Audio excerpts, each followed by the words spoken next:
get knocked down, but you gotta get up. Keep going. Hey everyone, welcome to the show. Today I have with me my friend Elisa. Elisa, welcome to the podcast. Hi, thank you. I'm excited to chat with you today. So we've already talked for about 45 minutes before we hit record because we're podcast buddies. So yeah, we decided we better get into it. You guys are in for a treat. Elisa is the real deal. She's a wellness mentor, a coach, a podcast host of the show Elisa Unfiltered, and no big deal, but just a former World Cup athlete, a gold medalist, a two-time national champion. Just a few credentials. Lisa, anything else that you'd like to add to that intro? Awake human being? I don't know. I like all of that. That sounds pretty good. Sometimes we were saying this before. It's just when people talk about your accolades, it is kind of cool, like thinking back to all the impressive things that I have done. And I'm really proud of my journey. And I'm also a human. There's a humanness to it that's kind of like, whatever, like this is life. And this is how it's been a lot of hard work and a lot of learning. And again, I'm proud, but I'm also human. So it's like, it's cool. I love it. We'll leave it at that. Yeah, we are all just human. So we met on Instagram, like most people these days do. Yeah, I had you on my podcast. I was like, I need this woman in my life. Oh man, we talked about communism and Marxism, and I just brought I don't even want to say tinfoily, but yeah, we talked about all the political things going on and the political shifts. Yeah, you were my like breaking the ice. You were my like first guest that I was really open and honest about after my awakening to the world, to what was going on with the world. And I kept silent for so long. I was like really self-censoring because I was freaking scared. And I was like, you know what? We're just going to have a freaking conversation because we need to have more conversations. And you're the first guest that I brought on. And it actually was one of the most popular episodes of because I think it was in the spring of 2023. So up until that point, it was like lots of people. And I was like, oh my God, more and more people are waking up and wanting to hear this type of conversation, and just two people talking about what they've learned, their opinions. And we were really like clear when we were talking about our opinions versus like studies or what other people are saying and what other people are quoting. And I don't know, it was a super successful show. I didn't know that I knew that I was like the the awake intro to bring in the people, but that's so Yeah, great. man. It's just an experiment, right? Who's gonna stay? Who's gonna cancel me? Who's gonna stay? And what a reassuring feeling to see that most people are here for it.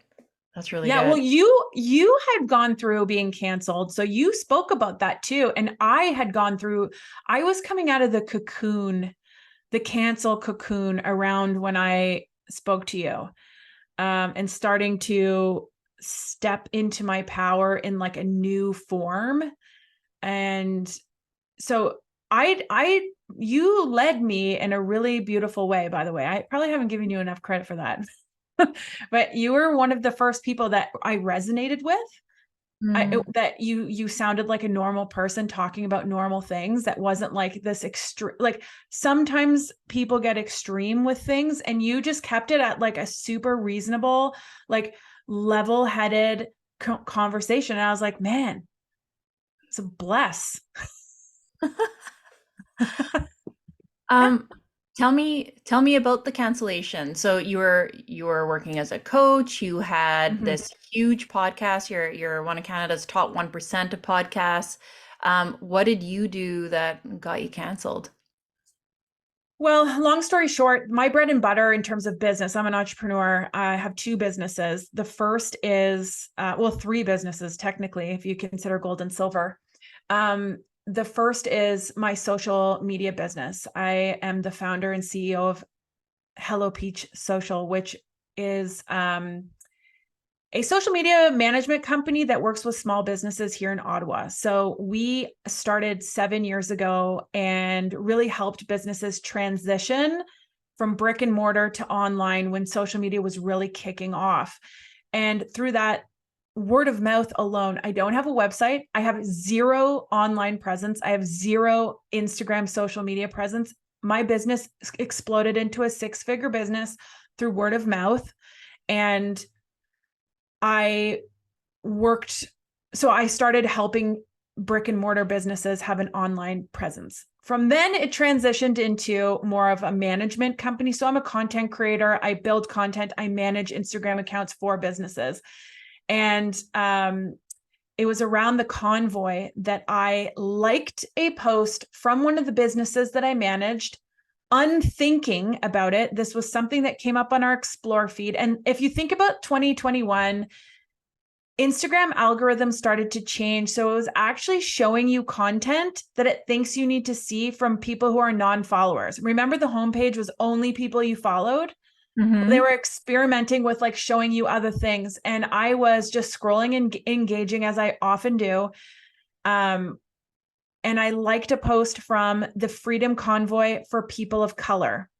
They were promoting a clean water initiative, a fundraiser.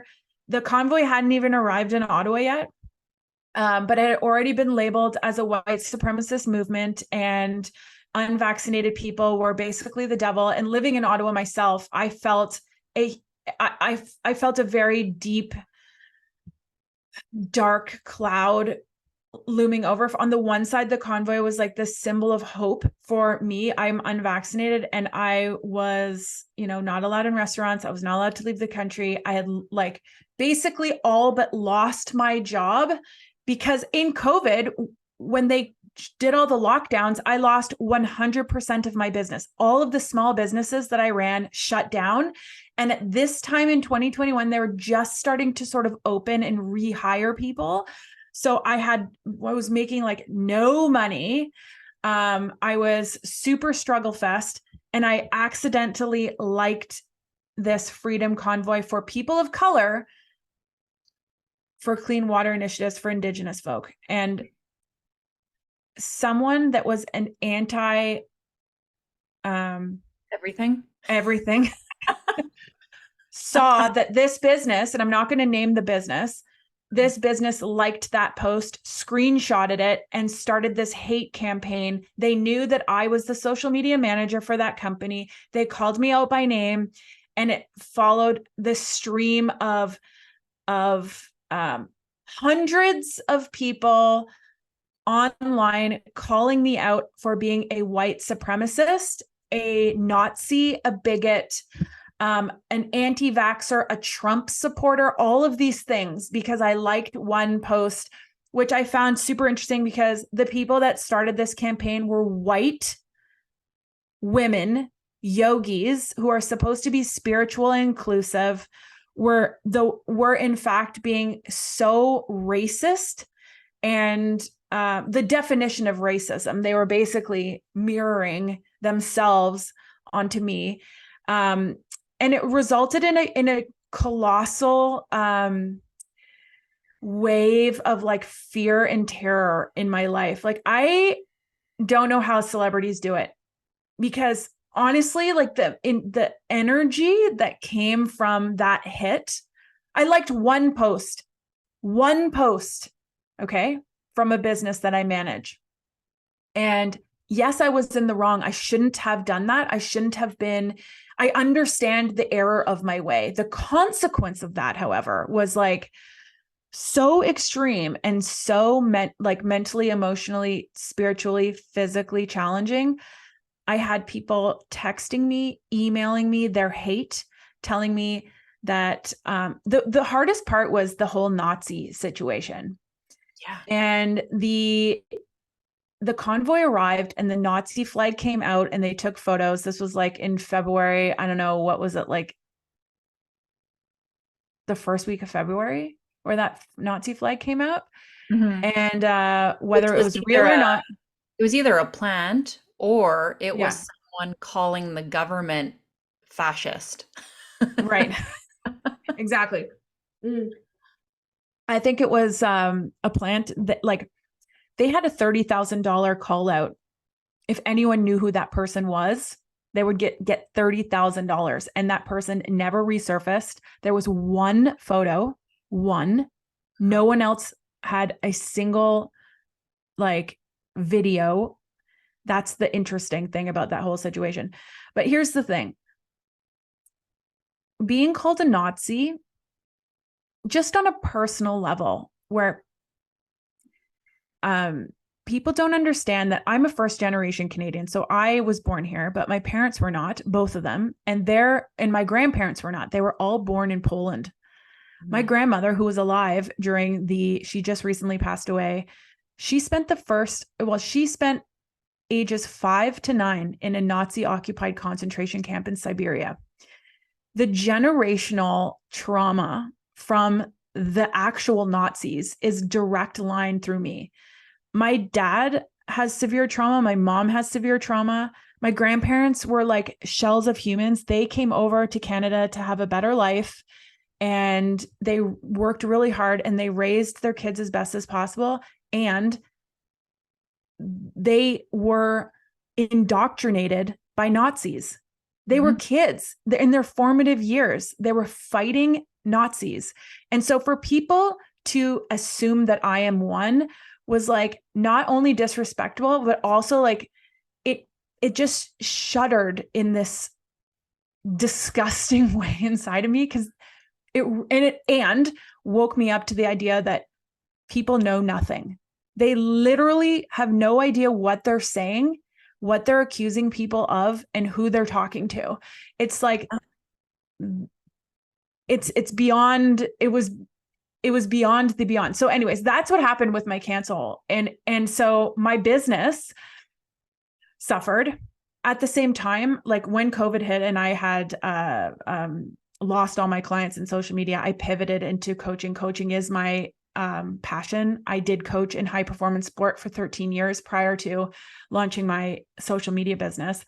I just really love social media. Like I'm one of those weirdos. But yeah, I love social media. I love all of the things about it. And it's so funny, so my coaching clients luckily are very much international. And I speak very clearly with what I stand for and what I stand against outside of the whole COVID narrative. I did get canceled a little bit because I was anti-lockdown, and I really saw the psychological effects right away. I predicted a lot of things that were going to happen with kids, with adults that are borderline depression and anxiety, and all the ADHDs, the OCDs, the things that people don't realize are 100% stemmed from childhood trauma and isolation and abandonment. And all of these things really went up into, they got amplified in the lockdowns. So I was talking about that, and people within my coaching community did pipe up. So it was interesting because I had on the one side, my community, my people in Ottawa, all of my friends. I have friends of 30 years who I no longer speak to. I had family that called me Trump supporters and anti-vaxxers. And I'm like, yo, I just didn't get one vaccine. That's it. Like people don't know. They take one piece of information and they draw a straight line to the conclusion, and then they stay there and they don't move. And so that's what happened. So it was basically following the cancellation of that with all of the hate. I couldn't even tell you how many people tagged me and post. People I've never seen before in my life making a video talking about me and who they think I am, and then tagging me saying, go follow, go report this woman. She's a Nazi. Like, yeah. And we're talking about a little heart. Like, it's not even a comment. You didn't even go and you had full right to make a comment or do a video. We're talking about a little heart. The press, who has accidentally even pressed that little heart? Right? I know, exactly, right? Like, what is the value of a like? Well, to certain people who are really angry, traumatized, ideologically captured, it means whatever the fuck they want it to mean. And they will take any opportunity to spread hate and lies and and make other people feel inferior. Like the level to which they try to make me inferior, really, honestly, like when you zoom out on that, is a clear indication of how inferior they feel themselves. They need that superiority. They need to feel powerful because they don't have it inside of them. And therefore, to get it, to access that illusion of power, they must make someone else inferior. They must create an enemy. And that enemy happened to be me. And know what's really interesting? You said it was like the yogic community that was doing Mm, it to you. So I used to yeah. have a yoga studio, Mhm. and what was really clear to me the last few years was who was actually practicing what they preach. Mm, Not just in terms of these like great spiritual principles, like great spiritual principles all kind of teach the same thing. We are all equal. We are no less than or more than any other human being. We're all equal under the eyes of God. We need to treat each other like ourselves. But consciousness, awareness, um, very few people are actually conscious, whether they're yogis or Christians. There are lots of sleepy religious people, lots of sleepy yogic people. I found the people that were actually practicing what they preach, who were really aware before they even heard any facts or saw any documentary on the internet, deep down at a cellular level, could feel it in their bones. Something's not right here. uh, mm. you just knew. And then all the evidence came pouring through. You're like, oh, that's why I feel like this. That's clear as day. Hmm. I can't even imagine in that yoga community for you how that must have felt. Like, do you still have, are you in contact with some of those people still? Like, are you totally out of it? Or how did that look for you?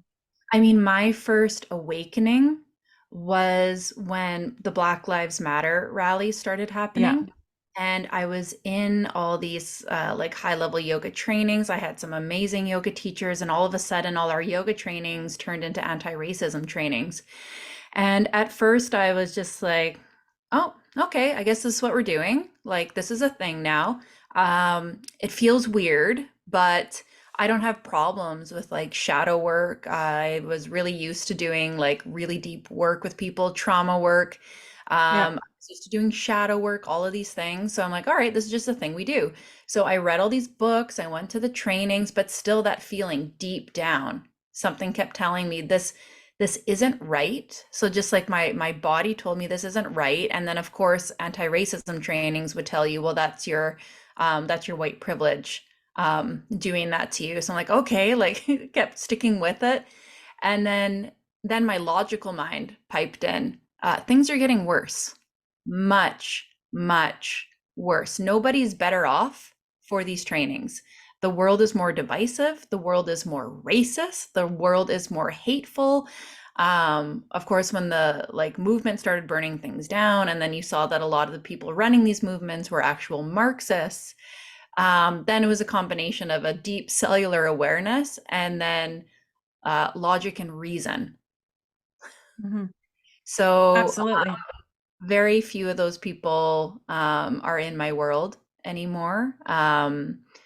There was a lot. There were some of my teachers were awake, and they really struggled because their whole community was so woke, and you could tell on a cellular level they knew that they shouldn't participate in this. They knew that they shouldn't even get the vaccine. They knew all these things, but their whole community, backed by giant corporate companies like Lululemon and all the like, they're putting so much pressure on them that this is the thing to do. And they were nice about it, like you do what you want, but like they knew that their career would be over, everything would be canceled, and it started getting in their heads. Is this the right thing? I'm not sure anymore if this actually is my self-awareness because everybody else disagrees. And that was really sad to watch because I watched a couple of them be taken down by their own communities. As you were, Yeah. as you were as well. That's the thing too. Yeah. And I mean, there's a lot of people right now that are staying silent and they're not talking about stuff and they're not really paying attention to the impacts of eating that digesting that energy of staying silent and what that impacts, how that will impact their mental and physical, spiritual health. And because it's scary, it's really scary. And we've seen people, like you say, get taken out. And however, even though, and I think you can speak to this too, even though it was horrible, like the energy still, I can feel a little bit. I haven't gotten it out of my body through all of the work that I've been doing to purge that experience. I like went into like deeper than a cocoon. I died. Like I died, and I had to be reborn after that because it was so intense. And I would do it the same over again. I know that sounds crazy, but the freedom I feel now, the people that have come into my life, the opportunities that I see, the way I see the world, how I handle myself, how I step into my power, how I'm authentic, how I show up every day. Like I feel like I feel alive. I do. And it was a very slow, rebirth. Yeah. Well, people are looking to be safe. Everybody's obsessed with emotional safety. So they think I'm safe if I don't speak my mind. But what happens, just like you pointed out, is you slowly start dying. And there is no freedom in that. You slowly die, and then that's where you stay. So what you and I went through, we went through that death first. We went through that pain first. But on the other side is freedom. It's the only way. You have to go through it either way, but the positive outcome is only through actually standing up for what matters. And that's what people don't really understand. It's not actually safe to just keep your mouth shut.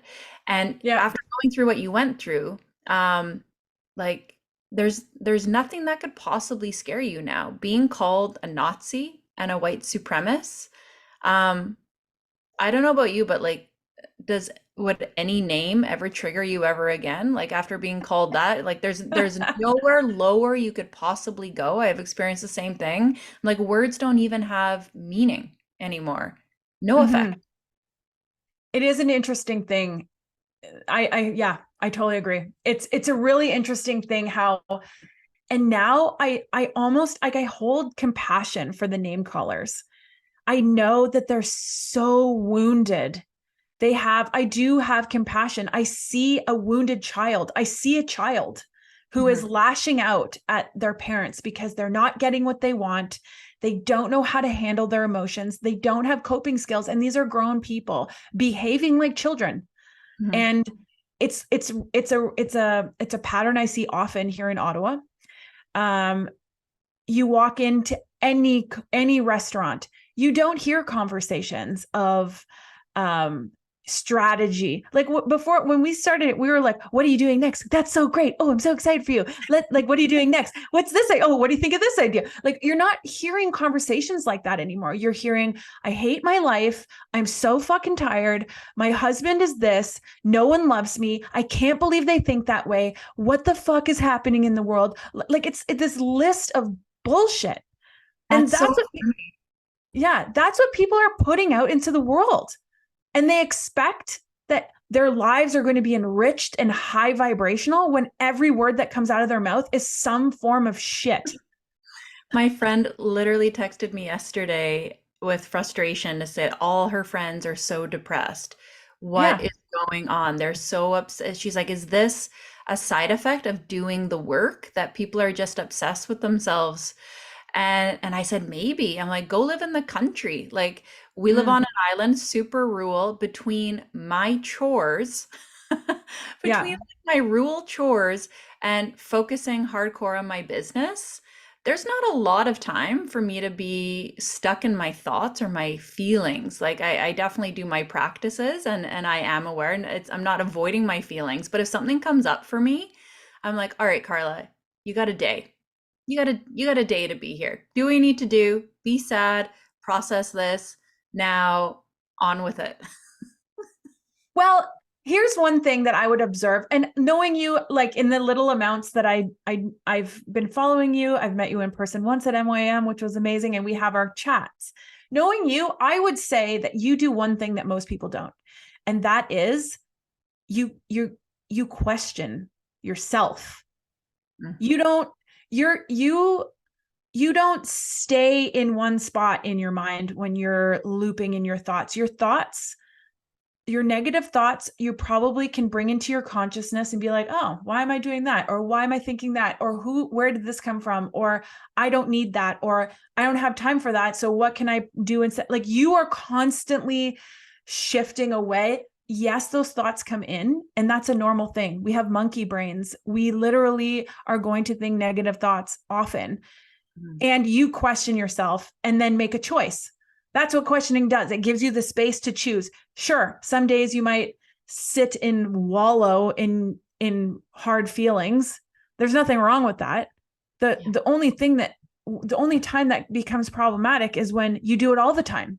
And then instead of questioning and choosing different, you loop in stagnation, in eating shit food that's poisoning you, in surrounding yourselves with others who bitch and complain and gossip nonstop. You know what the biggest sign, I think, like anyone listening to this, if you're sitting at the dinner table and you're listening to your friends and you don't want to be there anymore, that is a very special moment in time. Because when you start to actually do the work of mentally and emotion, like of showing up for yourself and changing the way that you think and deprogramming the way that the world's constantly programming your mind, you're going to have a moment where you're sitting around and all of your friends are going to be talking about whatever it is. It could be their diets that they're obsessed with. It could be their, work that they hate, political ideologies, whatever it is. And you're going to sit there and be like, I don't want to be here. Who are these people? This is like, I don't like, because your vibe is going to lift above that. You will rise above the low lying fruit of which I call gossip.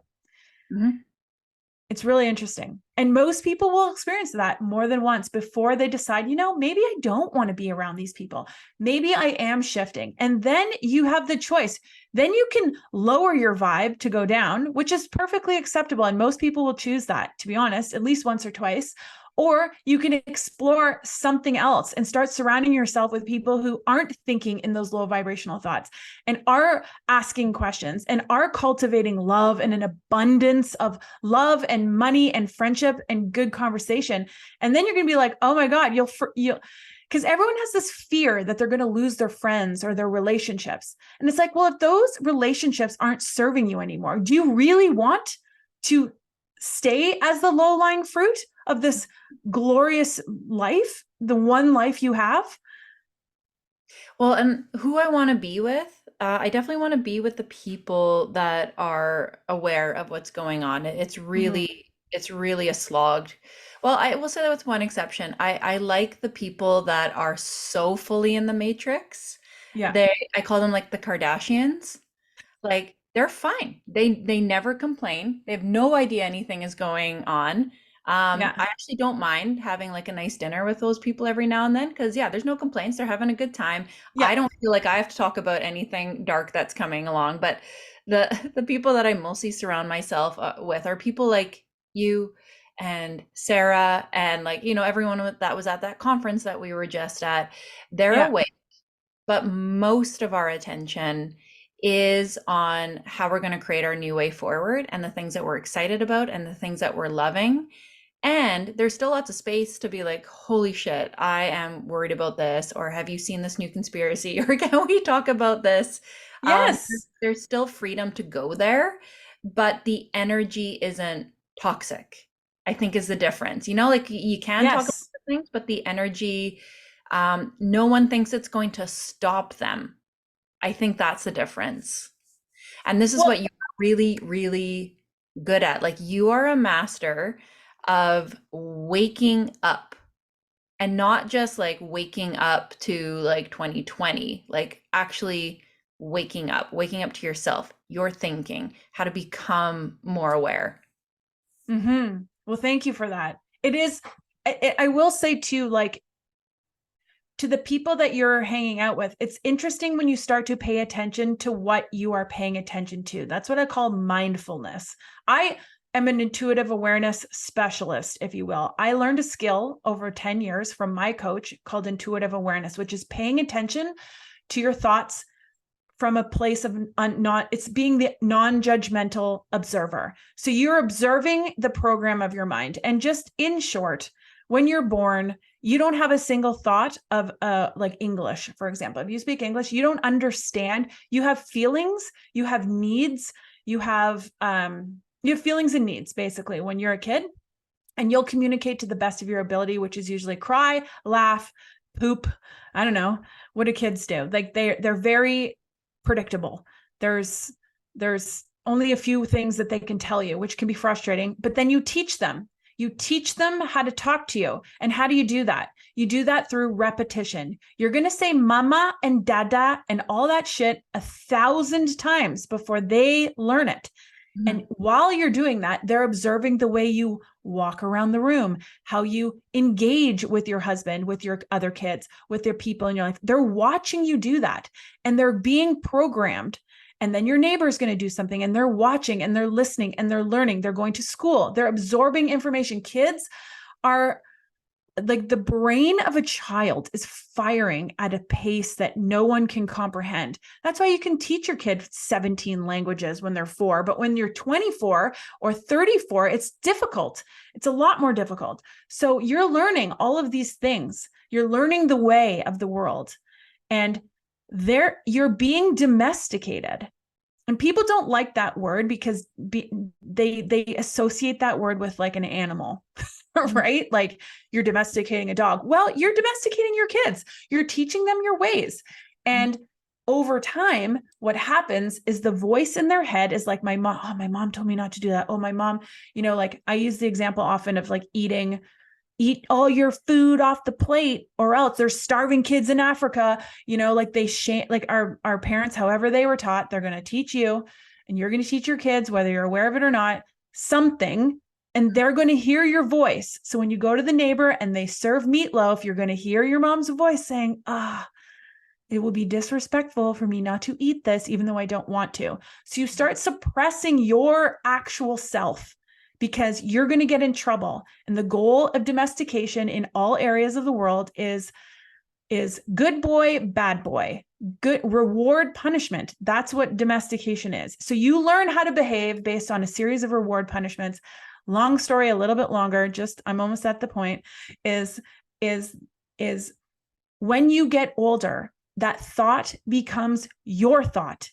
You self-domesticate. It makes a full circle around. So you start thinking, and you believe, every single person believes the thoughts in their head belong to them, but they do not. They belong to the people who taught you. So if you are in a way and you're thinking in a shitty way, you learned that, you made an agreement and an attachment to those words, and you loop through it. Our monkey brains loop. So waking up is to become aware that the program running in your mind is not yours, and then give yourself, through a series of like skills of practice, give yourself space to either rewrite the program, change it, continue doing it if it's serving you, pay attention without judgment. It's not your fault.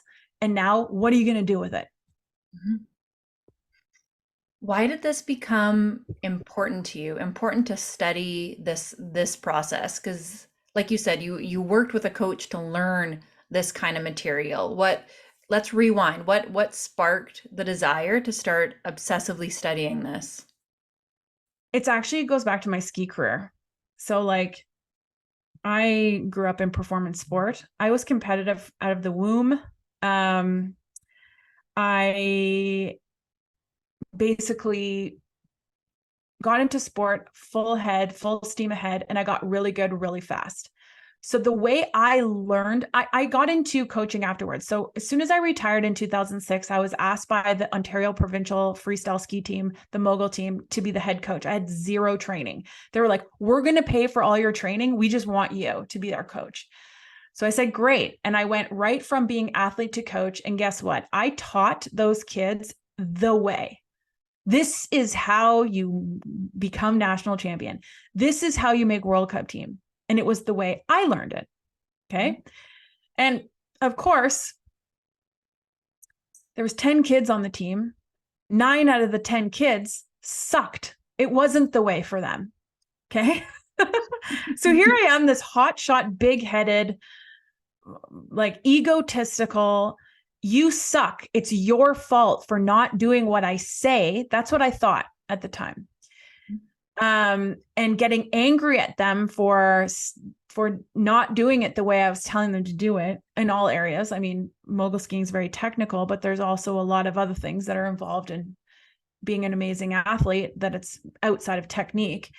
And then I got a gift from the Ontario Sports Centre, which was, they had this lottery. It's called Quest for Gold. I think they still do it. And all the lottery proceeds, long story short, get funneled into provincial level athletes. So we got this gift of a doctor, a sports psychologist, to come work with the team. But the team, they didn't work with the team. They worked with me. So I was like, I don't need a psychologist. I'm the best coach ever. Look at me. And he was like, okay. So he taught me more than, like, he blew up my mind. This was my second awakening of the world. My first one was like 5 years before that. But this was my first real like taste of breaking my own loops, breaking my own patterns and behaviors and ways of thinking, was through him.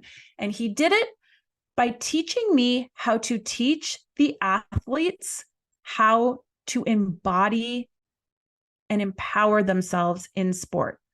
Okay. And I'll tell you how he did that. He taught the skill of feel. So I went from a sort of like dictatorship, sort of like do what I say, into this almost spiritual person through this work. I'll give you an example. If someone was going off a jump, so we do flips and tricks, we spin, mogul skiing is complex and vast, and there's a lot of repetition, a lot of muscle memory involved in it, a lot of safety progressions. You don't go from, skiing on the flats like a groomed run to ripping moguls at 52 kilometers an hour overnight. Like, it takes a long time. And I would ask them to, straighten their arms in a specific position. And they thought that they were straightening their arms in that position when they were not. So I would videotape them. And literally my coaching style was yes or no. You tell me, were your arms straight or not? They would come up to me. They would say yes. I would show them the video. It wasn't straight. And they'd be like, damn it. And they would go off and do it again and again and again. Yes or no, arms straight. And eventually, when their arms were straight, that was the moment of glory, because that was the feeling of having a straight arm. So they learned painfully, it was painful for me too, how to feel their body in the correct position, as opposed to being told what to do all the time, always told, and they have to sort of figure it out. I taught them what it feels like. So over time, it was really interesting. I started this coaching. I was recruited to Alberta team from Ontario. I started coaching Alberta. It was a fresh start. I only taught this technique to them, and they went from the worst team in the country to the best in 2 years. And by the third season, we had athletes coming interprovincially to come onto our team, and they were spending $7,000 more for team fees to be coached by me, because I was pumping kids onto the national team. I was empowering them. And so you'll see, like, kids would come down, they would do their skills, and all the coaches would be at the bottom of the mogul course, like yapping, talking, showing them video, like trying to talk to them. And I would be like, Yes or no? No. So not only did my kids get more time on the field because they weren't stopped. Yes, sometimes I had to explain things to them, but the vast majority of the training season was really me empowering the athletes. It did so much for sorry, my laptop just got unplugged. It did so much for them psychologically, because they knew when they were doing it right or not. And it's so interesting. Like, how amazing would that feel for you in your business or your life to know you're doing it right, to have that sense of empowerment that you are on the right track and you know it, as opposed to having someone always have to tell you who you are or what you're doing, if it's good or bad, being judged by other people. They would know. And so doing that and watching these kids develop, like, it was such a special time for me. It was arguably the best time of my life. These kids, they were 14, 15 when they joined the team. They were, 16, 17, 18 when they left, moved on either into careers or onto the national team. And watching them excel, like, I did coach athletes that went to the Olympics, and it's so cool to watch their progression and where they are today. I mean, it's been a while now. Most of the kids I coach aren't in sport anymore, because I did retire 7 years ago. So the kids are all like in their late 20s now, early 30s. But, they're doctors, they're engineers, they're lawyers, they're entrepreneurs, like successful people. So successful because they were empowered at a young age to know and do it for themselves. And so in that period of time, I was starting to understand my own behaviors and studying and embodying my own practices and figuring it out. And I understood the psychology behind feeling yourself and feeling your feelings. And it starts with, when you're doing it on your own, you don't have someone showing you a video of like a technical skill. That's kind of like phase one of how I learned this. You have to observe yourself. You have to be the video tape observing, and you have to do it without judgment because you only learned it one way.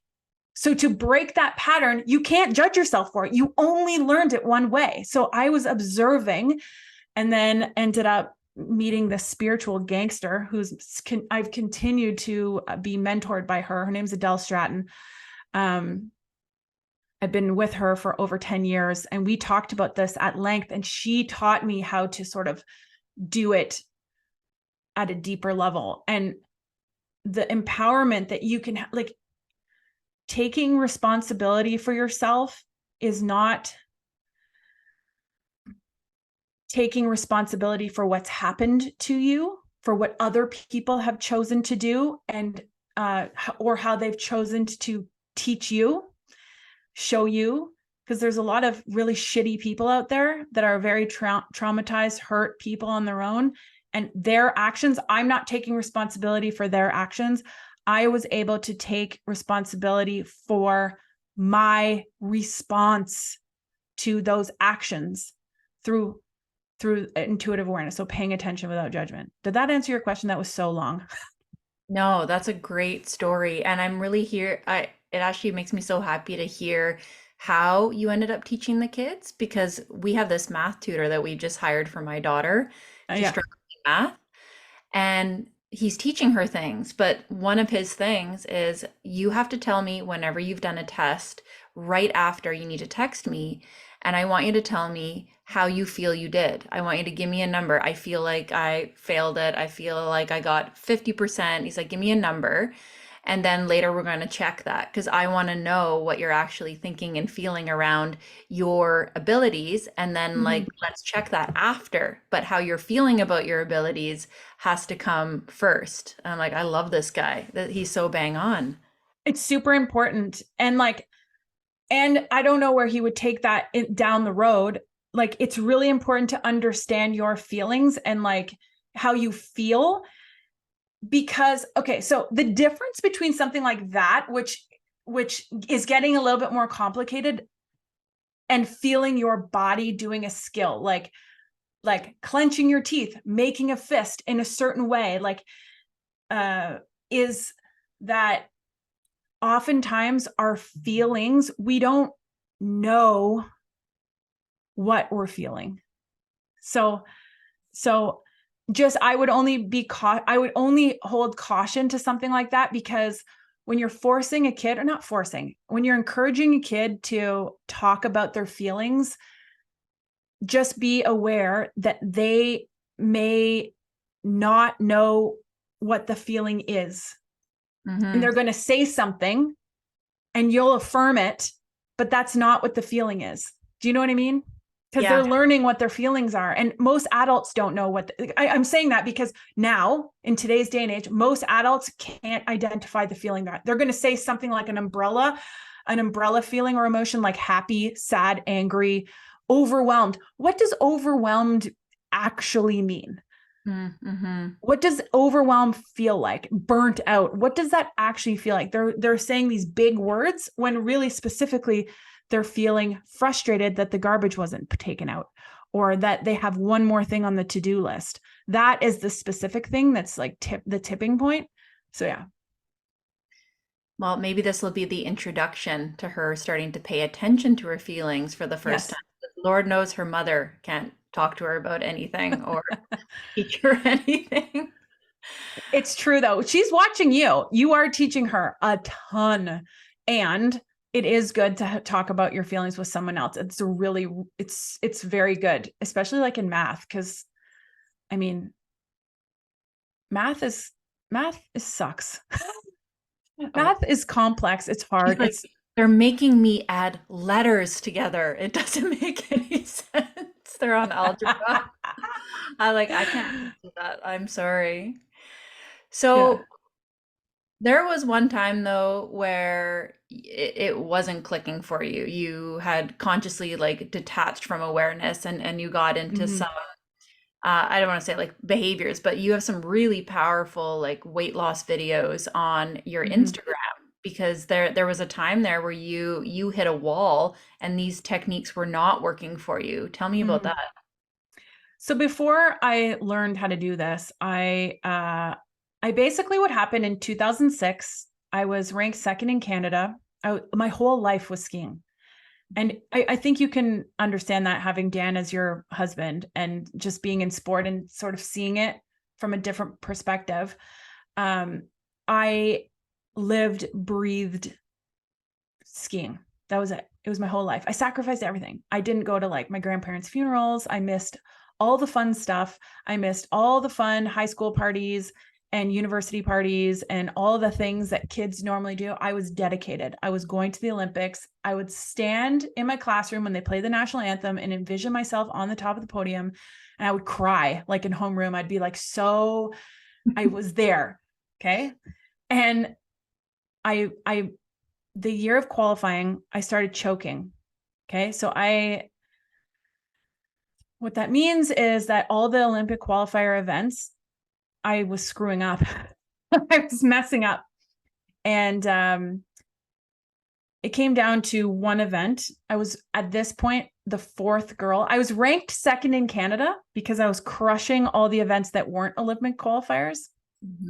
But I was the fourth girl to go to the Olympics. They were taking 4 women and I was the fourth. At the last event, I needed a top 12. So I needed 12 or better. And I skied a banger run. I crossed the finish line with so much fucking relief. Like, I just was like, yes. However, freestyle mogul skiing is a judged sport and the judges placed me 13th. So I fell into the 5th position and lost my Olympic start. And that moment when I lost the Olympics, this is how I envisioned it. It was like a loss, like it slipped through my fingers. It was just like gone. And in the weeks that followed that was a tremendous loss of identity. So I lost who I was. I had no purpose. I had no idea who I was. This was the only thing that mattered. And now it was gone. And of course, like my mom and my family, they were trying to support me. I wanted nothing to do with them. I hated the world. I blamed everyone but myself. I pointed so many fingers. I wrote so many angry letters to like Freestyle Ski Association, to my coaches, to everyone that would listen to me bitch and complain about why I got fucked, basically, because I couldn't even take responsibility for my role in it at the time. I mean, I have since really discovered a lot of things about myself in that moment, but I lost my identity. It was a massive identity crisis. And I see this identity crisis today. There's a lot of people who don't know who they are. They don't feel like they have purpose. And they're grasping at anyone who's going to listen and validate them and affirm that they're an important person. And they're doing radical things to their minds and to their bodies to be accepted and chosen and feel important. And I have so much compassion for people like that, because that was what happened to me. And in the process of that, in the years to come, I started smoking cigarettes. I was eating ramen noodles. I was drinking like 6 to 10 Smirnoff Ice a day, like sugar, alcohol. Like I just would chug them.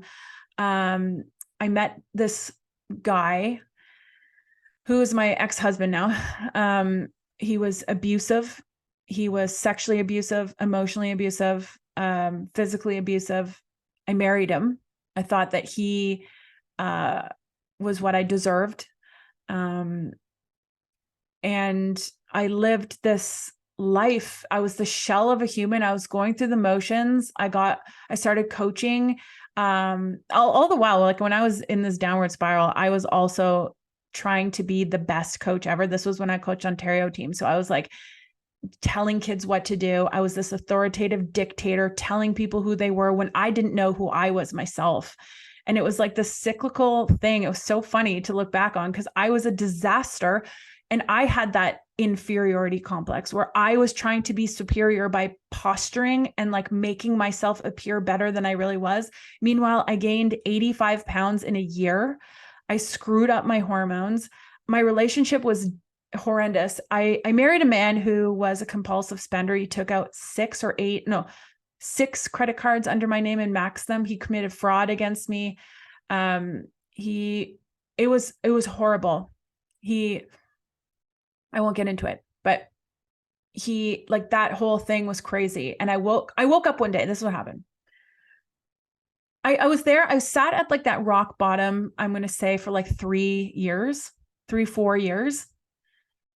And one day I woke up and I looked at myself in the mirror. And for the first time, I didn't recognize the person looking back. It was this like fat, unhealthy, sad, wounded child.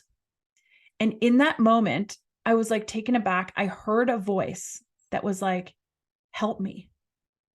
And it was the first time I probably have ever heard my intuition, my soul speaking, because your soul, from what I've learned and gathered today and how I've practiced, your soul doesn't really talk to you in words. It doesn't speak the language of the ego. It speaks in yeses, in nos, in gut feelings, in like absolutes. Like it could be kind of gray if there's a maybe, if there's a neutral feeling. But it said this word, and I said, like, what the fuck are you doing, Lisa? Like, who are you? What are you doing? And it was a really interesting moment where I sat there, and it was like my life flashed before my eyes, and all the choices that I chose, because it was me who did all those things, came to fruition. And I was like, okay, I did this. I can undo this. And that was like my first spiritual wake-up call. I following that, I fell asleep again, and I kind of looped a little bit, and I woke myself up. Like I had these aha moments over the next couple of years. And one day I was like, okay, I'm ready now. Cause I wasn't ready. I heard it, but I wasn't ready. I needed to punish myself a little bit longer. And I wasn't ready to grieve and let go of that, because I was a failure and that was who I identified with. So I had to sort of kill that version of me as well and move on from it. So it took me a couple of years of, standing up and falling down. It's flat on my face. And then I started working with that coach, started seeing the impacts of the field-based coaching, started to observe it in myself, met my spiritual coach, started working with her every month. We met twice a month for 10 years. And Bob's your uncle. Wow. Do you think that rock bottom period is necessary before people can change? It's a really good question. Yes, and I'm not in a rock bottom position right now, and I'm shifting.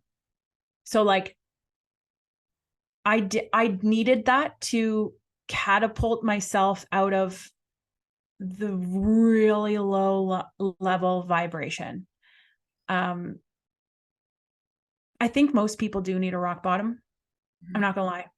Every single person can do it without hitting rock bottom, but the rock bottom is like, and it's interesting because rock bottom changes for people. I was interviewing this woman, her name's Sarah. She's like, what's her last name?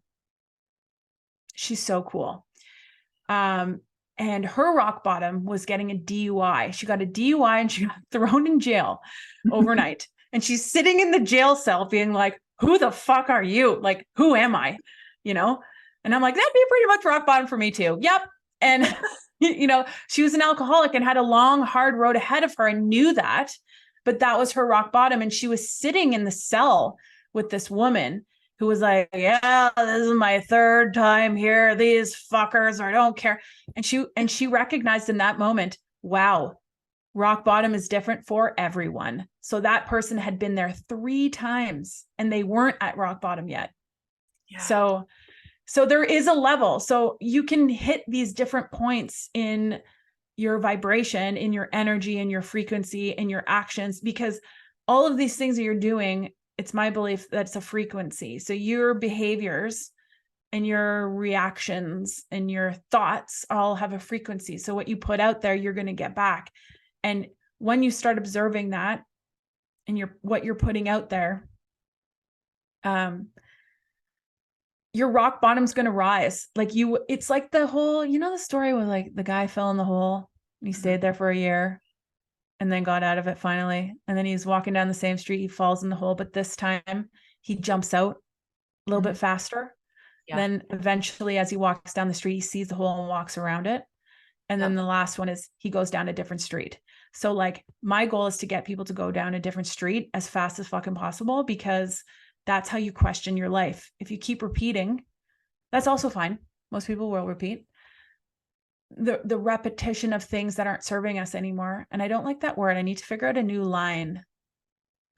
Not serving us doesn't hit it, but it's when we're doing things unconsciously on repeat, thinking, because that's the way our minds work. We learn things and we become loyal to them. Some sort of, either it's a survival skill. So all of your coping mechanisms you learned when you were young and you survived a moment. I like Gabriel Mate talks about this a lot with like ADHD, and I am not an ADHD expert whatsoever, but his example, which is really cool, is ADHD. Most ADHD comes from trauma, where kids are constantly nagged. And what is the biggest defense for someone who is nagged and constantly told what to do and always has someone yapping nonstop? The only thing like a 6-year-old, a 5-year-old can do is tune them out. And so it becomes this tuning out of the noise. And so they shut down. And so anytime things get hard, they shut down and move to something else, shut down, move to, so then they're like, their attention's all over the place because they've learned this habit of shutting off the hard thing, the thing they, you know what I mean? Instead of grabbing the cookie or and I'm not saying I'm not an ADHD expert. I don't know much of it. He just offered that in one of the podcasts I was listening to him. And I found it really interesting because it's all of those things that we don't know that we've done, that we've learned when we were a kid, coping skills that we've stayed loyal to. And as adults, we're doing those.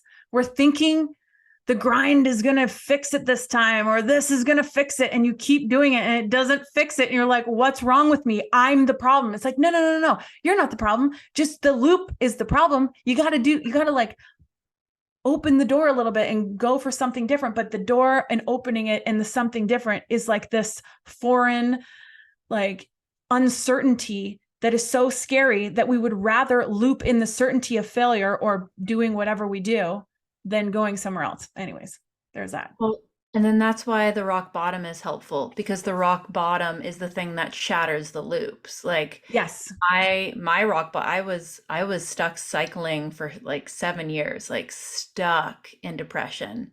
And I worked with a coach and I did all these mindfulness practices and nothing fixed it. Mm. And I still like continued to grow my business and run my yoga studio and all the things. And I wish I could even tell you this is the thing that healed me. I can't. But all I know, when 2020 hit and I started to lose more, I started to lose what was left of the things I was clinging to. Like I just used my business to distract myself from my depression. Yeah. And then all of a sudden my business was gone and something shook me. And all of a sudden, whoop, I was fine. I lost everything and I was just fine. Mm-hmm. And that's not really a helpful story for other people. But Well, it is though. It Yeah. is though. I like going when you were having those depression feelings. What was your life like? my life was good, but the depression sunk in because we left the West Coast and we moved to the East Coast. And that's it. It was situational depression. I did not want to be here. And my thought loop was, you can only be happy out West. Mm. Happy. And I knew it logically, I knew spiritually that wasn't true, but I could not break the loop no matter what. I should have done ayahuasca at that time. I should have done that. Well, that will break the loop for it. Well, it might. Yeah. So when COVID hit and you on all of that, the veil lifted or the fog lifted, was it like literally like snap, like tomorrow you felt better, or like the next day? Or do you think it was kind of like this acceptance of like your home base and you've got this? It was a snap moment. I lost everything and I immediately it's like the scales lifted off of my eyes and I could finally see that I had so much. Yes. And I knew that at an intellectual level before. I couldn't feel it though. No Mhm. matter how hard I try, and I'd be writing in my gratitude journal. Like I knew, but I did not feel it. I couldn't feel it. Mhm. Do you believe in like divine timing? Yeah, it was just time. And I'm still frustrated with like how long that took. I'm like, really? Mhm. I had to suffer that long? But it's Yeah. all added. I mean, during that time period, like me being depressed is me waking up at 5 and starting a community and running a nonprofit and blah, blah, blah, blah, blah. Yeah.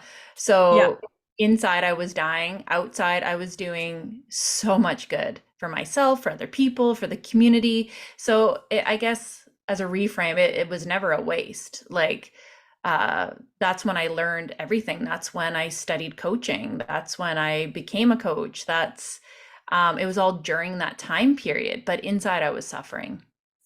Mm-hmm. Do you ever like wonder if you didn't do all those things, if you would have snapped out of it? And the reason I ask is like, there's so much when people have anxiety and depression, there are so many things you can be doing to shift the frequency of your life. And you were shifting the frequency of your life. You were helping other people to be of service to others. That's what I just heard you say. You were like giving back to your community. You were putting it out there. Mm-hmm. Okay. And then one day it all came back. Mm-hmm. You know what I mean? Yeah. So like in some ways there's I believe in divine timing as well. Like timing is everything. It's kind of like meeting my partner, Michael, who is like, holy shit, I've never been in a relationship like this before, but I, was married to an abusive man. Then the next partner I chose happened to be married with children in a different province. And I didn't know about it. I was with him for 5 years. That's a juicy story. We don't need to get into that, but I I was one of those people that was in so much denial about where I was and who I was. I didn't know. I didn't see that. And then I dated another guy who was severely wounded and treated me like shit. He was constantly abandoning me. And then I decided it was just like timing. I was like, okay, it's not them. It's me. I'm the common denominator in all this shit in my life. I'm the one that's participating in these relationships. Maybe there's something I can do about that. And I ended up deciding I was going to date myself. And I didn't put like a timeline on it, but I spent 3 glorious years getting to know myself. This is when I did a lot of the intuitive awareness work, a lot of introspection, a lot of healing, grieving, observing, deciding who I want to be, kind of like really diving deep into my belief systems. And then Michael shows up. I met him organically. I met him at a free fitness event thing and fell in love with him immediately. And we've been together ever since. But the timing of that, I wouldn't, he would have been a nice guy. He would have been, I would never have dated him had I not been ready to date him, to see him. You know what I mean? I saw him because I saw myself. You know what I mean? So like the work you were doing in the depression period is arrived to you in one day. That's like a gift. And divine timing. I wasn't meant to leave. Like that whole time, I was just fighting my husband about leaving. And I was harboring deep resentment for him that I had to deal with the pain and he was totally fine, just got what he wanted. And he wasn't doing anything that I needed to be well. Well, I think it was like a month ago, cleaning the house. And I find this little journal that my sweet little redneck husband had and it was like pages and pages of him like working this all out on his mind. Like, we don't need to live here. Like, we'll live anywhere. Like, if she's not happy, none of it matters. He's like, I'll sell everything that we own. Like, it doesn't matter. And he was doing all of this work on his own. Aww. And ultimately the solution was not to change. Like, I knew that, like my core, like my soul knew that changing my external circumstance was not the cure. Right. And I'm so grateful that I stuck with it. Because now I am in a situation where I could live anywhere. And I love the little world that I've created for myself, and I love it here now, but also I would be fine anywhere. And I knew that's what I actually wanted. But yeah, it was a slog of almost a decade though to get there. Oh, I'm so happy that you arrived. It's such a glorious thing to be on the other side of the fog and be able to look back on it and talk about it, because a lot of people will be ashamed or hold some sort of negative emotion to the way things were, but it's back there. It's way back there. You don't need to you don't need to keep paying attention back there. Now you're here. You have arrived into a new version of yourself. Oh man, look at all this wisdom you have, my friend. You have all this wisdom. You're working with people one-on-one. You share this wisdom on your podcast. Think of all the people who are not receiving this because you checked a little heart on a social media app. I know, right?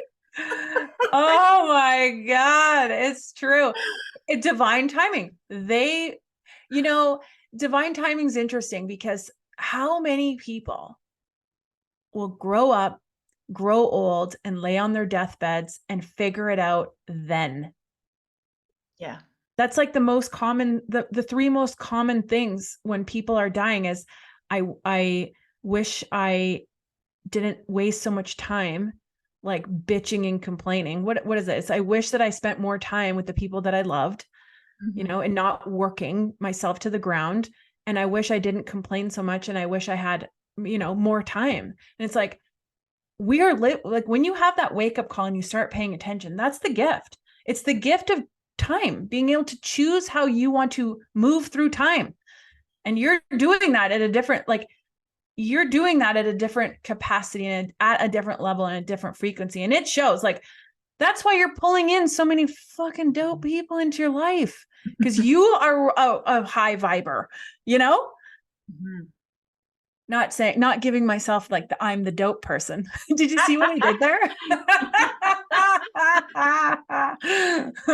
Uh, well, I don't know about you, but you should be pumping out those podcasts as much as humanly possible.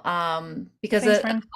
I know you talk about mostly like this kind of work and you bring all kinds of amazing guests on, but you also talk about truthful and relevant things to do with like society and culture and politics and the things that are going on. You're vulnerable right now. And excuse me. Excuse me. It's like my throat chakra just closed because I was about to say something vulnerable. Isn't that funny? With this, I like having conversations with people about their journeys and about what they bring to the table and who they are, and focusing on where they're going. And I am heavily against the Bill C-11. Do you want to talk about that for a sec? Because freedom of speech is not what people think it is. The manipulation of words and the redefinition of words that's happening today is like blatantly clear in my mind. I can see it. And I understand why people do it. And I have compassion for the vulnerable and the people who are suffering from some of the hurt that's happening in the world.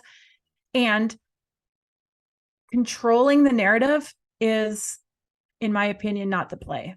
It is a very dangerous thing, because you are the sliver of truth that you are being presented with every single day. Here's a good example. If you're looking at the news, if you watch CNN, which is fine, CNN, whatever, it was on in my house daily. My mom would turn it on in the morning and it would literally be on all day. And if you watch CNN and you think the people on Fox are liars, they're not telling you the truth, most likely you are extremely captured by left ideological thinking. So your brain believes that the right are liars, and vice versa. If you listen to Fox News and that's your news source, and you think the people on CNN are lying, you are ideologically captured. The loops in your mind, because we learn things here's the interesting thing.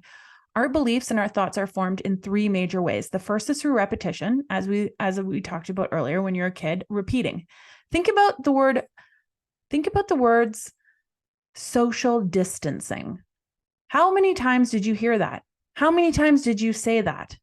Yeah. That was a new word, and it was repeated. You just will naturally start to believe it, whether it's true or not. Repetition. Number two, through authority figures. So when you're a kid and a police officer tells you not to steal, you're gonna be like, okay.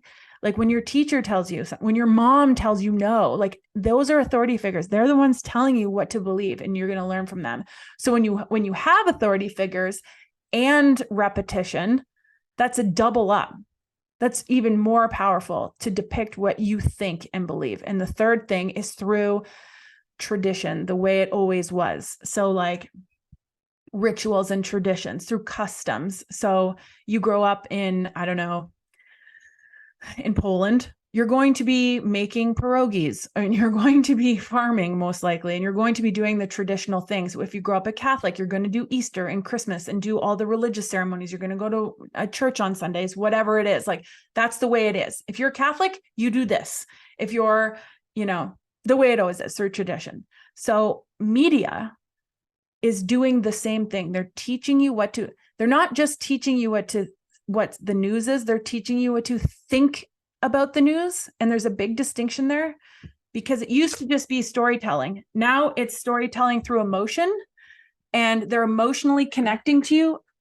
And that's how, and they're pushing political ideological thinking onto you. So you become the ideas they say.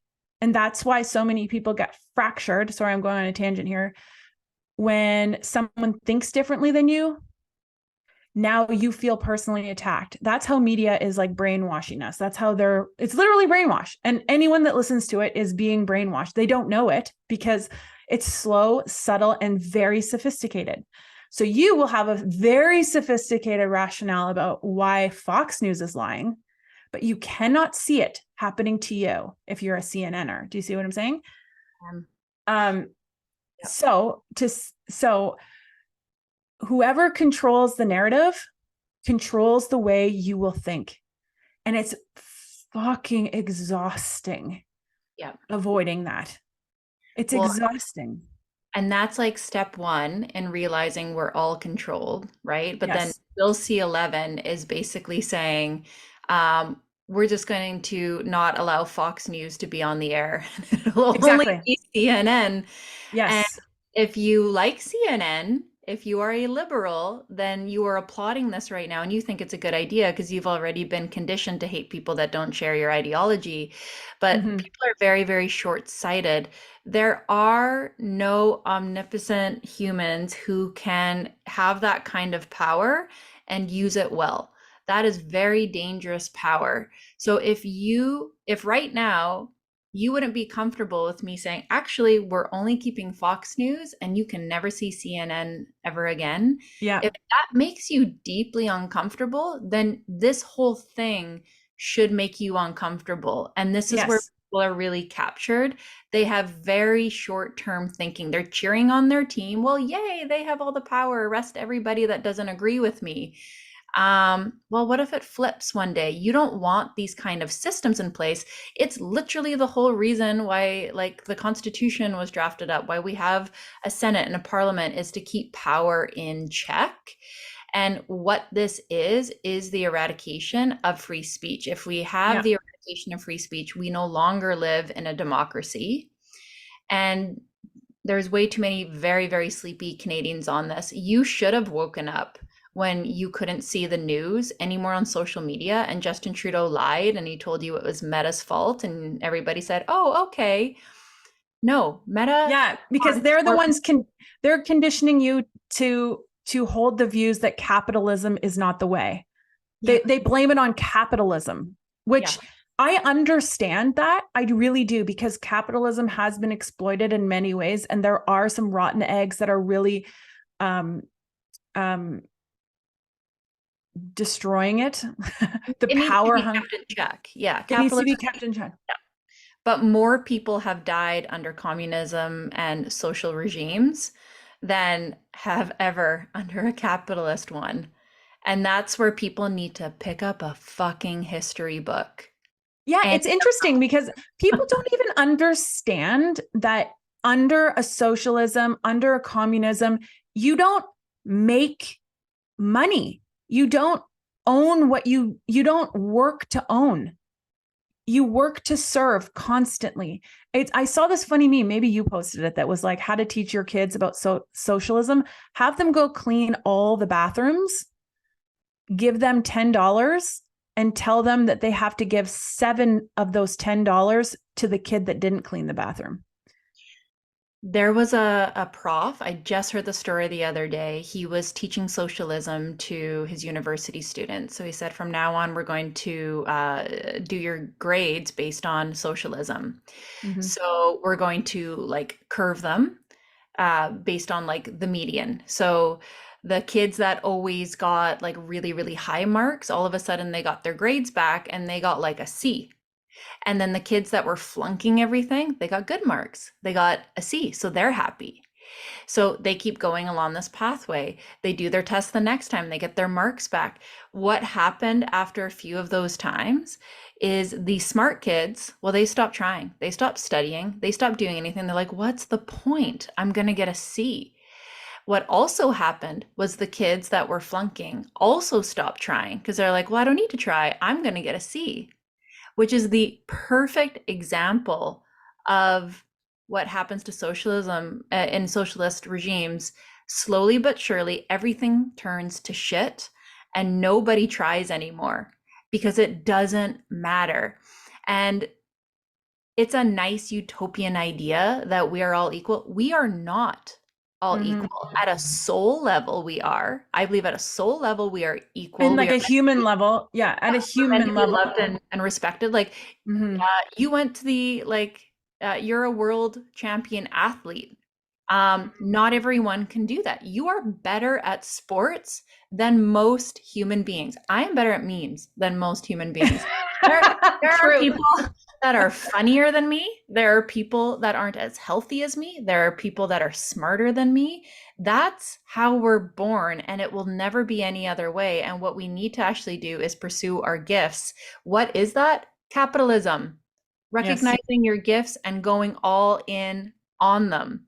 Socialism is where everything dies, and that ultimately is the most tinfoily political point that I could possibly make. This is the slow and terrifying creep into socialism, allowing this bill to take hold. And they're coming after podcasts because nobody cares about their propaganda news anymore, which is why they're coming after people like you and me. So, yeah, I dedicated to doing more and more episodes as quickly as possible and making sure that I mention this on every single show so that every single one of my listeners starts bugging their local politicians and putting as much pressure as humanly possible, because I think this is a really dangerous thing that they're trying to do.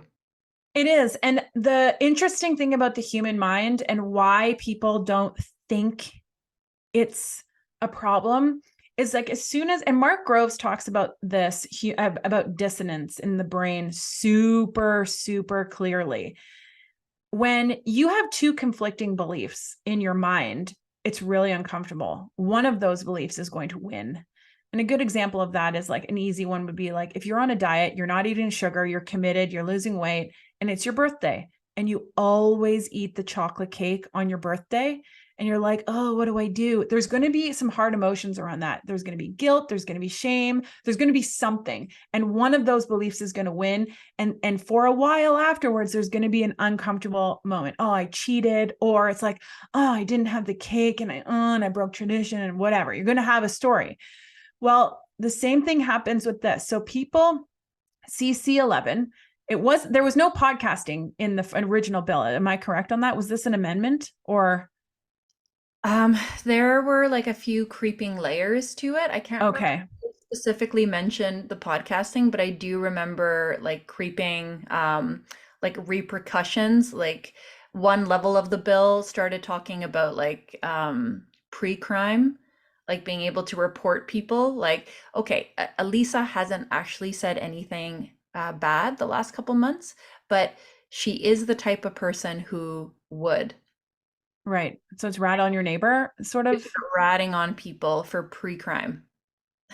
I wonder where they're going to spin that one.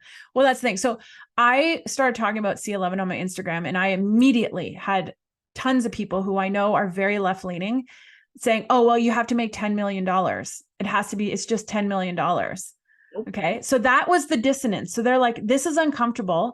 I need to latch on to a different, like a version of what I'm reading that makes sense to me and makes me feel better. So they spew out these things. That's what that is. It's not the truth that they said. It's what they said is not the truth. And why are they okay with that? So you want to punish the Russell Brands and the Joe Rogans who have been factually correct about Right. most things. We're going to punish people not only for being successful, but that shouldn't be okay. And I that's agree.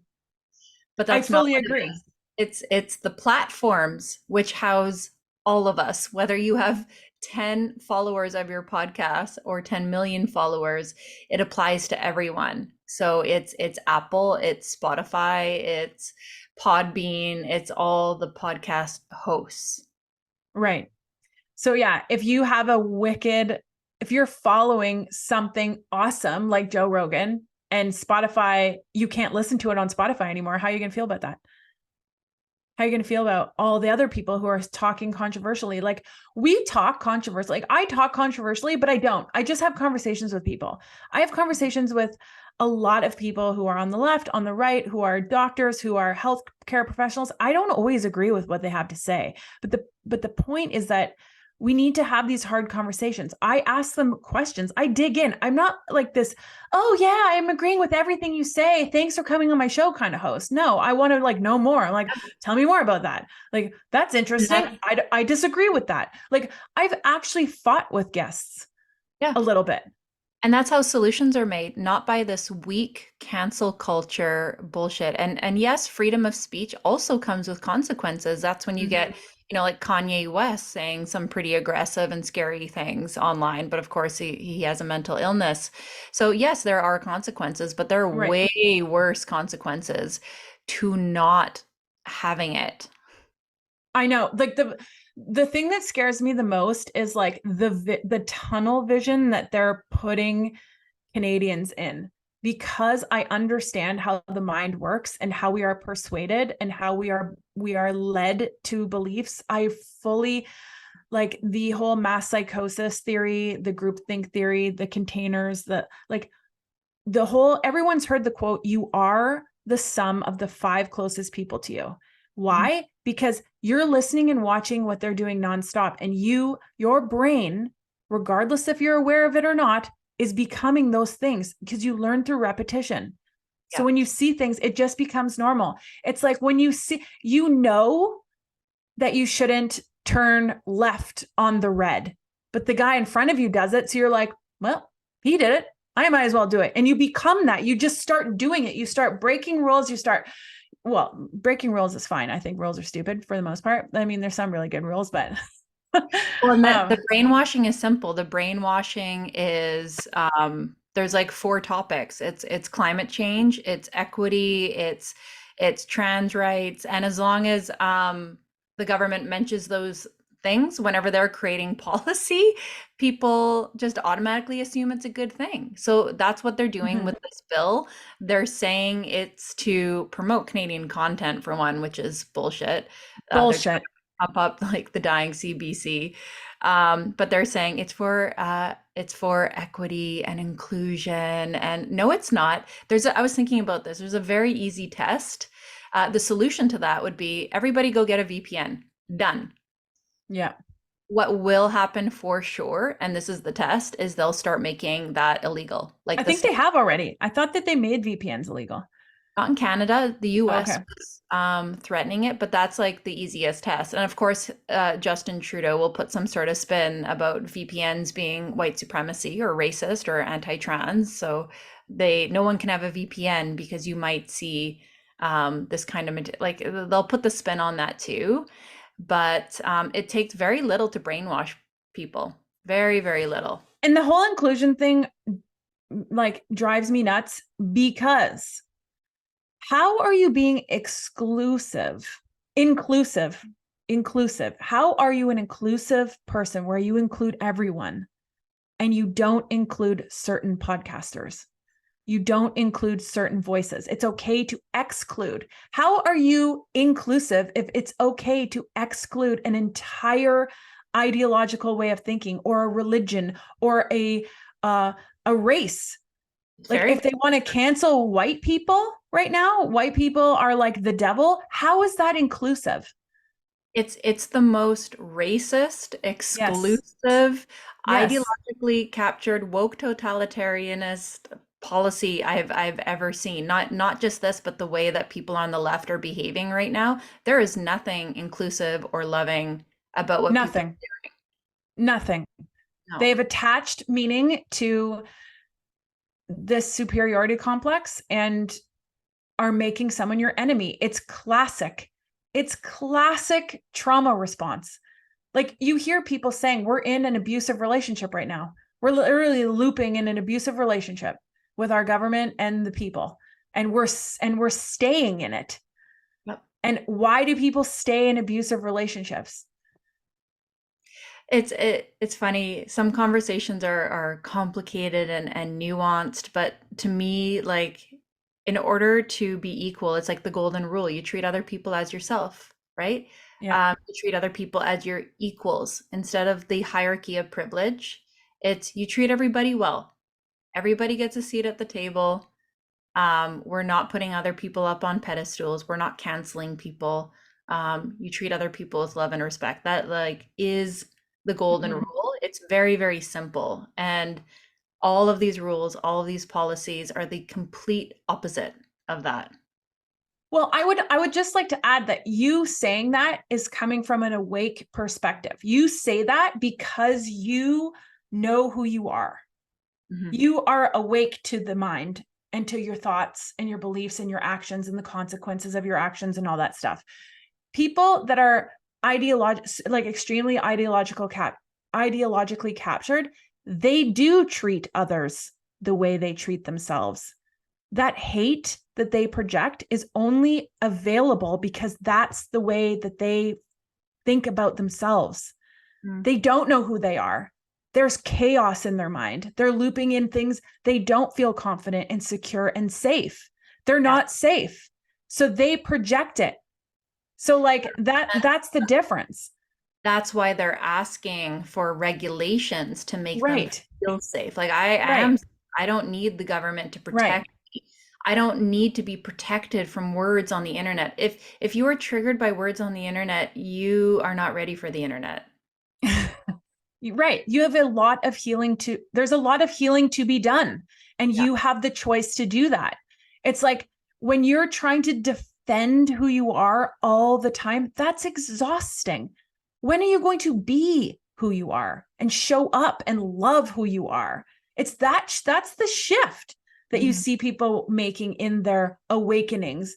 And like sometimes like Bill C11 has woken up some people. It has, like with the whole news thing. They're not seeing news. So now they're starting to ask questions. Interesting how that is. Otherwise, they're completely mindless. There's like this really interesting thing that happens. And I talk about this a lot on my show and on my Instagram. So if you listen to my show or you watch me on social media, you probably heard this, but like when you're mindless, most people are mindless. In fact, I'm be willing to bet that 95% of the world is mindless. You're automated. You know what you know, and you've shut your brain off. Okay. So it's this woman, her name is Dr. Ellen Langer. She's got tenure at like Harvard or some Ivy League school. She's got really interesting points on being mindful. And of course, everyone thinks they're mindful. Oh, I'm mindful. I'm totally mindful. I'm mindful all the time. Like that's how people think. I don't have to do mindfulness stuff. I'm mindful. I know who I am. They don't. And here's an example. So she stands up in front of her lecture. She starts her class with the question, "What is 1 + 1?" Okay, and the students are like 2, and these are academics. They're smart kids, and she's like, "Are you sure it's 2? So you're saying right now that 1 + 1 = 2?" And the kids are like, "Yes." Like a 3-year-old knows that. That's like the first thing you learn in math. 1 + 1 = 2. And so she says, "So you know 1 + 1 = 2. You're willing to bet your life on it." And the kids are like, "Yes, we know. Can we move on?" They get like annoyed. And then she says, "Okay, what do you get when you take one pile of laundry and one pile of laundry and add them together? What's one cloud plus one cloud?" And the kids are like, "Huh, it's one bigger cloud." It's one bigger pile of laundry. So it's still one. So then in that moment, you become mindful because now you're like, "Oh, maybe I'm wrong." And you start to ask questions or you see it different. Okay. Mm. If you are going to be, if you go to work and you drive your car, you drive the same route every day, you're mindlessly driving.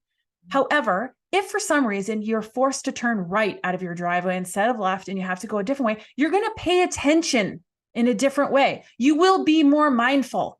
That's what mindfulness is paying attention to your life. And it's okay to be mindless. You're allowed to be mindless. The brain needs to be mindless in many aspects. However, with the ideologically captured people, the people that are pointing fingers and creating policy, they're doing it through this mindless repetition because they know they're so insecure and they don't know who they are in such a deep, profound way that's very subconscious. And it could be for a number of reasons. And I don't blame anyone for that. Like it's not easy to be human. It's not easy like to live life and be this I'm not even saying that I'm like the spiritual gangster. I go through my shit. We were talking about before the show. I'm like, I don't feel good. I'm taking a weekend to like down regulate. I have to create boundaries so that I can show up in a certain way. But anyways, I'm going on a tangent now. These people are mindless. They're not thinking about the thing that they know anymore because they know it. Mm-hmm. Right. So they're not actually opening the door to consider what they're doing might mean in the future, or what they're mindless. And most people are. I agree. Yeah. Well, hopefully this is Canada's wake-up call. I'll find a way, no matter what. If I have to get one of those like Mexican trucks with the speakers outside and just drive that thing back and forth across Canada, I'll do that. And here's the Carla Treadway podcast live from my truck. I can see you doing it. I follow you. I get into line. If you guys are hearing this and like just wondering what to do, you have to talk to your local politicians. Personally, I do still believe that there are some good people back there pulling the strings. Talk to your local politicians. If you've been on the fence about wanting to start your own, don't let this deter you. I would say now is the time to actually go and do the thing.